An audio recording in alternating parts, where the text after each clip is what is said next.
तो कल मैंने आपको व्याकरण में वाक्य भेद पढ़ाया था, उसी का शेष भाग मैं आपको पढ़ाने जा रही हूँ। कल पढ़ा रही थी उद्देश्य का विस्तार। उद्देश्य के विस्तार में पहले वाक्य में बच्चा उद्देश्य है, वह अकेला ही प्रयोग हुआ है, जबकि दूसरे वाक्य में एक छोटा शब्द इसी उद्देश्य की विशेषता बताने के लिए प्रयुक्त हुए। ऐसे शब्द उद्देश्य का विस्तार कहलाते हैं। जिन शब्दों का प्रयोग उद्देश्य की विशेषता बताने के लिए किया जाए वे उद्देश्य का विस्तार कहलाते हैं। विधेय का विस्तार, काखंड कर्म का विस्तार।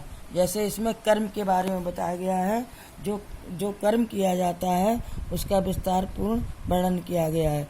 जैसे देवेंद्र चित्र बनाता है, दूसरा है देवेंद्र एक सुंदर चित्र बनाता है। तो ऊपर के दोनों वाक्यों में चित्र कर्म है और दूसरे वाक्य में एक सुंदर शब्द चित्र की विशेषता बता रहे हैं, क्योंकि चित्र देवेंद्र बहुत सुंदर बना रहा है, इसलिए चित्र की विशेषता बताई गई है। इसलिए वहाँ पर कर्म का विस्तार है। कर्म की विशेषता बताने वाले ऐसे शब्द को कर्म का विस्तार कहते हैं।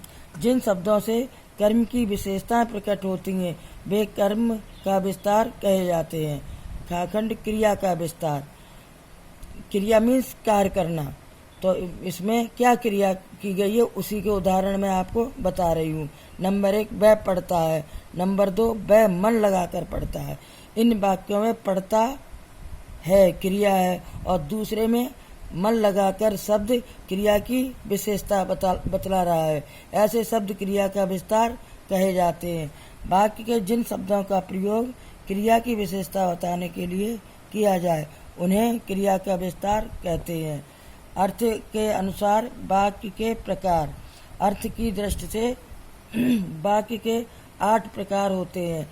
नंबर 1 विधानार्थक वाक्य, नंबर 2 निषेधात्मक या नकारात्मक वाक्य, नंबर 3 इच्छावाचक वाक्य, नंबर 4 प्रश्नवाचक वाक्य, नंबर 5 आज्ञावाचक वाक्य, नंबर 6 संकेतवाचक वाक्य, नंबर 7 विस्मयवाचक वाक्य, नंबर 8 संदेहवाचक वाक्य। नंबर 1 विधानार्थक वाक्य, जिस वाक्य के द्वारा किसी बात का होना या काम का करना पाया जाए उसे विधानार्थक वाक्य कहते हैं। जैसे रमेश व्यायाम कर रहा है, तो यहाँ रमेश क्या काम कर रहा है? व्यायाम कर रहा है। दूसरा वह बीमार है, तो इसमें क्या विधान है? बीमार, तो वह बीमार है। नंबर 2 निषेधात्मक या नकारात्मक वाक्य, जब वाक्य में किसी बात के न होने या काम के न करने का ज्ञान हो उसे निषेधात्मक या नकारात्मक वाक्य कहते हैं। जैसे माली पौधों को पानी नहीं दे रहा है, घूमने मत जाओ। सामान्यतः हिंदी में सकारात्मक वाक्यों में नहीं न मत लगाकर नकारात्मक वाक्य बनाए जाते हैं। नकारात्मक वाक्य का मतलब होता है नहीं, जो काम नहीं किया जाता या नहीं कर सकता कोई, तो उसे ही निषेधात्मक या नकारात्मक वाक्य कहते हैं। नंबर 3 इच्छावाचक वाक्य, जिस वाक्य से इच्छा, आशीर्वाद, शुभकामनाएं आदि का बोध हो उसे इच्छावाचक वाक्य कहते हैं। जैसे आपका जीवन सुखी हो, शुभकामना, आशीर्वाद। इसमें आशीर्वाद दी गई कि आपका जीवन सुखी हो, भगवान सबका भला करे। इसमें इच्छा है कि किसी की इच्छा है कि वो किसी से कह रहा है कि भगवान सभी का भला करे।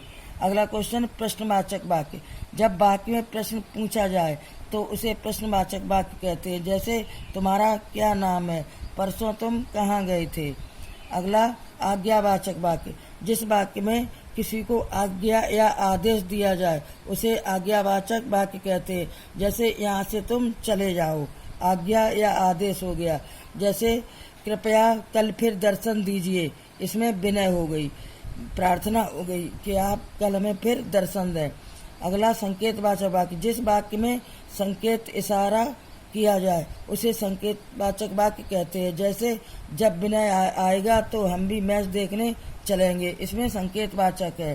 खाखंड, रमेश परिश्रम करेगा तो पास हो जाएगा, इसमें शर्त है। किस बात की शर्त है? परिश्रम करने की।